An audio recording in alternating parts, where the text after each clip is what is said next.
आणि कायद्याचे उल्लंघन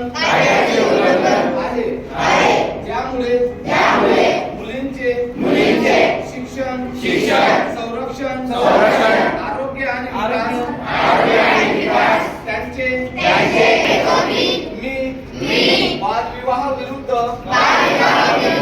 सर्वतोपरी प्रयत्न करेन. मी सदैव सुनिश्चित करेन की माझ्या कुटुंबात, शेजारी व समाजात बालविवाह होणार नाही.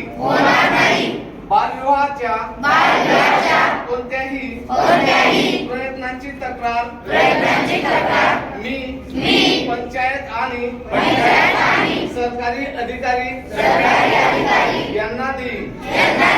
सर्व मुलांच्या शिक्षण आणि सुरक्षिततेसाठी मी माझा आवाज उठवेल आणि मी बालविवाह मुक्त भारताच्या निर्मितीला पाठिंबा देईल.